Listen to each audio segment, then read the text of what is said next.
Hay algo que no te han contado sobre España. Algo que está pasando ahora mismo mientras ves este video, un patrón que se repite. Un error tan antiguo que destruyó el imperio más grande de la historia y que hoy, en pleno siglo XXI, está volviendo a ocurrir.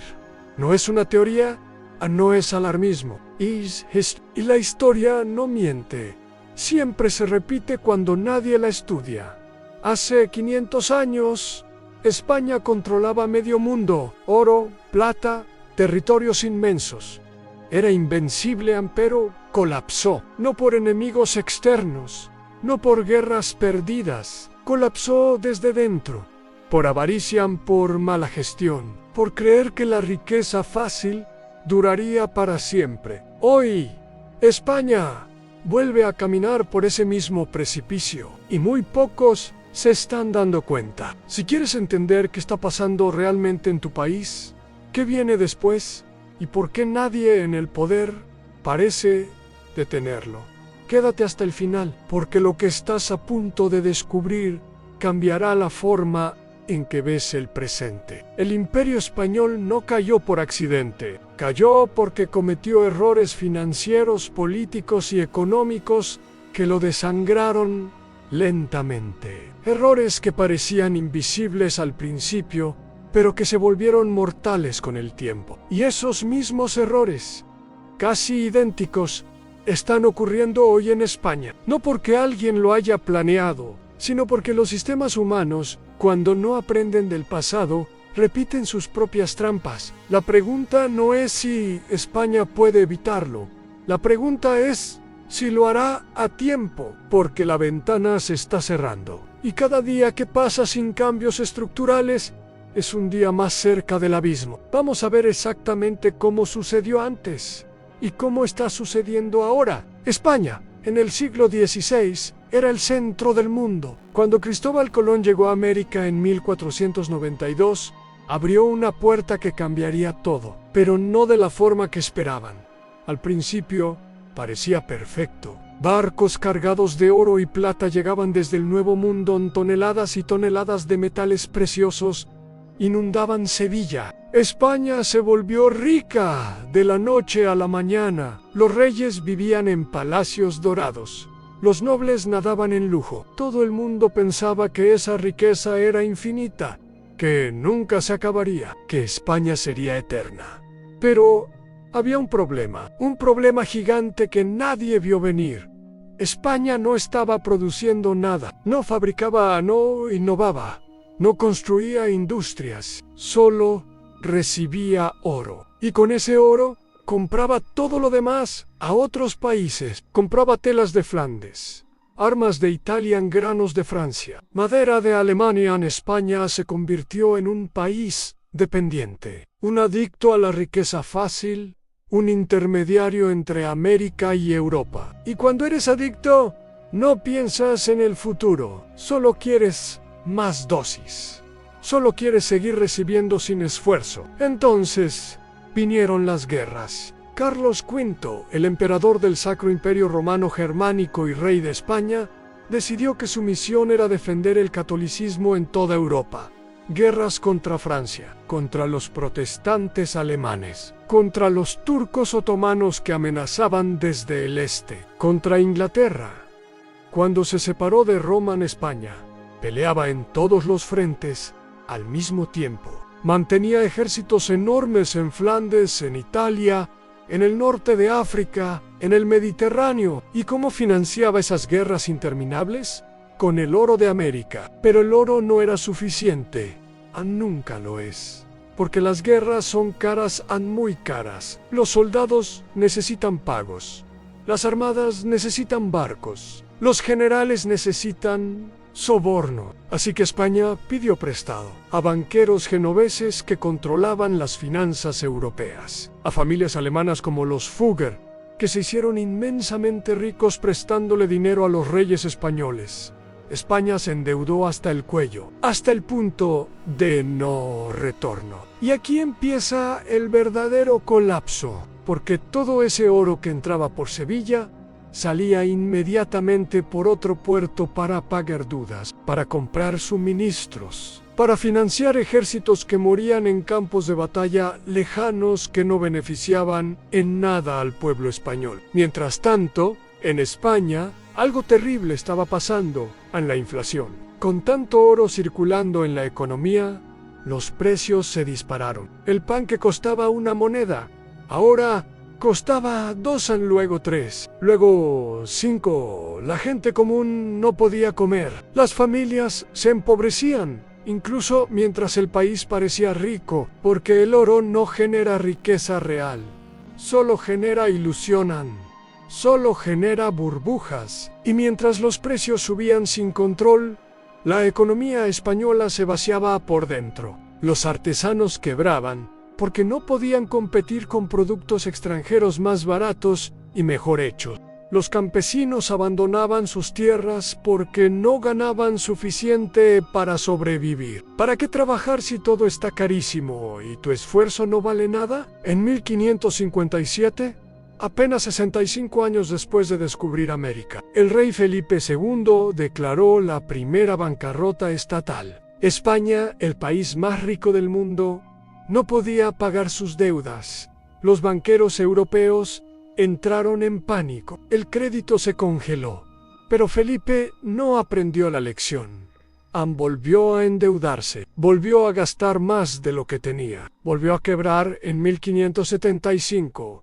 Luego en 1596. Luego en 1607. Y otra vez en 1627. 5 bancarrotas en 75 años. Piénsalo, el imperio más poderoso de la historia, que controlaba desde Filipinas hasta Perú, que tenía colonias en todos los continentes, quebró 5 veces, porque no sabía administrar su dinero, porque gastaba más de lo que tenía, porque creía que la riqueza externa era eterna. Mientras tanto, otros países sí aprendieron. Inglaterra invirtió su riqueza en desarrollar su marina mercante. Creó el Banco de Inglaterra para estabilizar sus finanzas. Holanda construyó fábricas, astilleros, sistemas bancarios modernos. Francia desarrolló su agricultura, su infraestructura, su industria textil. Todos miraron el oro español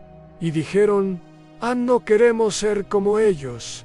Queremos construir riqueza riqueza que no dependa de minas lejanas. España solo miraba hacia América, esperando más oro, esperando que el próximo barco trajera la solución. Pero el oro se acabó en las minas de Potosí, se agotaron. Los indígenas que trabajaban en ellas murieron por millones. Y cuando eso pasó, España no tenía nada más, no tenía industria desarrollada.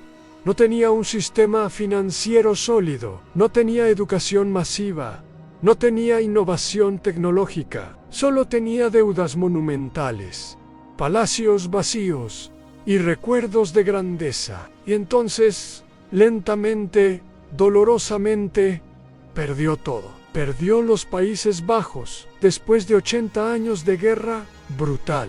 Perdió Portugal cuando recuperó su independencia en 1640. Perdió territorios en Italia, frente a Francia y Austria.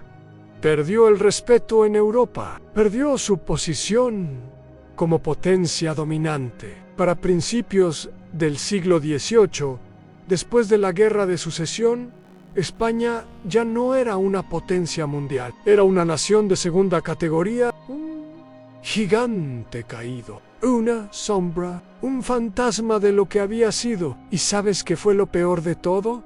Que todo, absolutamente todo, se pudo evitar. Si España hubiera invertido su riqueza en educación, si hubiera construido fábricas y desarrollado industria, si hubiera creado un sistema financiero moderno, si hubiera pagado sus deudas de forma responsable, si hubiera dejado de pelear guerras religiosas absurdas que no beneficiaban a nadie, si hubiera escuchado a los pocos economistas que advertían del peligro, Ana habría sobrevivido, habría prosperado, habría sido líder del mundo moderno.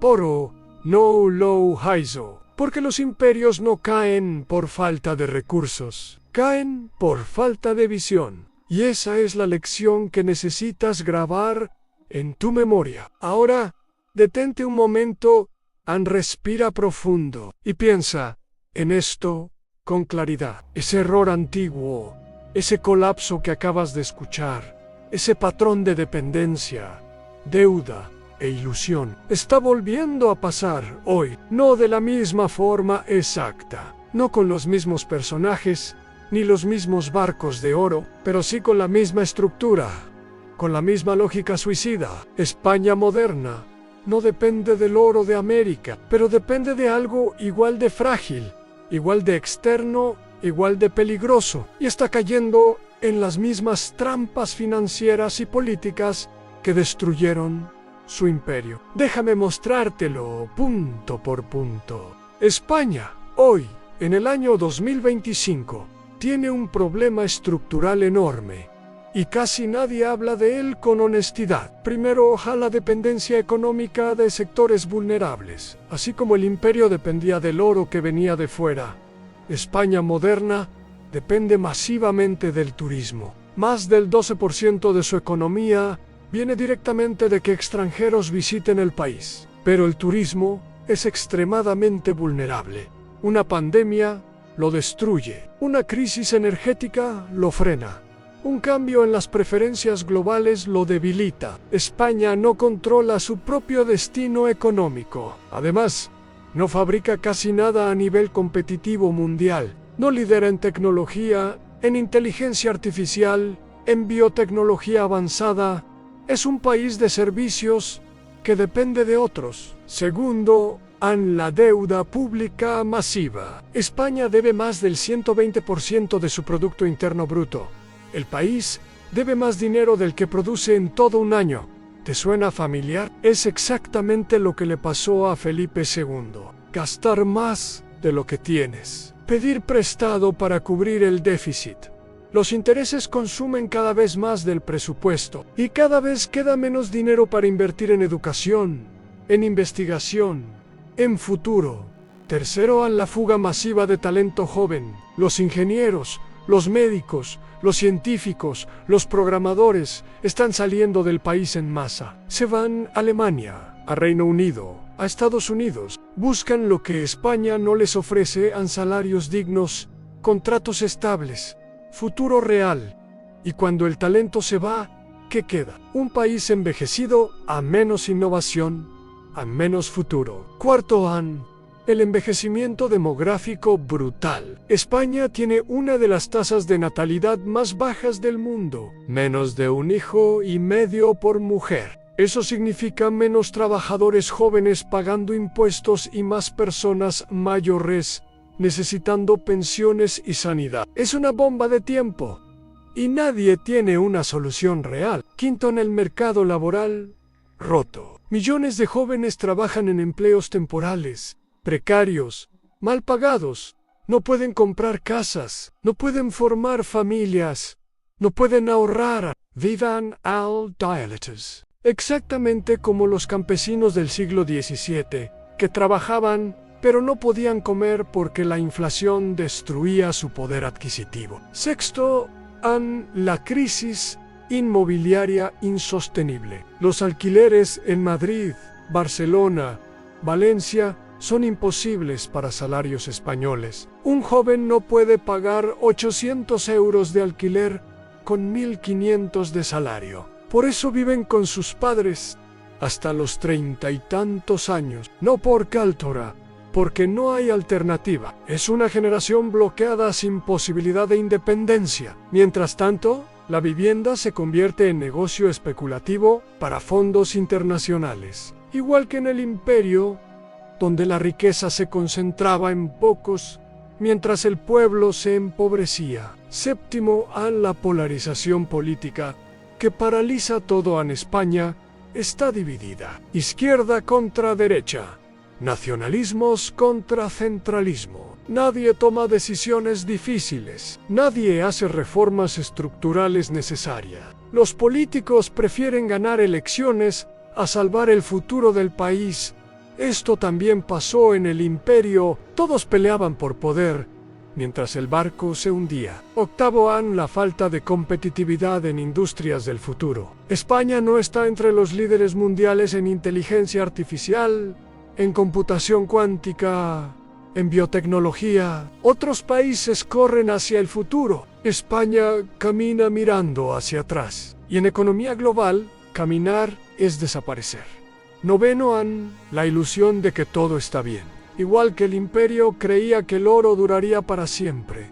Muchos españoles creen que el turismo siempre funcionará, que la Unión Europea siempre ayudará, que alguien está resolviendo los problemas. Pero nadie los está resolviendo, y el tiempo corre. ¿Ves? El patrón completo, dependencia de sectores frágiles en deuda insostenible, fuga de talento, bloqueo político, crisis generacional, falta de visión. Es el mismo guión histórico, con personajes diferentes, pero la misma estructura de colapso. España no está condenada. No estoy diciendo que colapsará mañana, pero sí está repitiendo un patrón histórico extremadamente peligroso. Un patrón que ya destruyó su imperio. La historia te da una advertencia clara. Puedes ignorarla y esperar que esta vez sea diferente. O puedes aprender y cambiar de dirección mientras hay tiempo. Los países que aprenden de su historia sobreviven y prosperan. Los que olvidan, desaparecen. Y esa decisión no la toman solo los políticos. La tomas tú, can't vote. Con tu exigencia de cambio real. No esperes que otros salven tu futuro, porque nadie más lo hará por ti. Si este análisis te hizo pensar diferente, si conectaste los puntos entre el pasado y el presente, si ahora ves tu país con ojos nuevos, entonces necesitas más contenido como este. Suscríbete a este canal ahora mismo, porque aquí no te damos titulares vacíos, te damos historia real, economía seria, análisis profundo, verdad incómoda, pero necesaria. El conocimiento histórico es la única defensa real contra repetir los mismos errores, y tú acabas de dar el primer paso hacia ese conocimiento.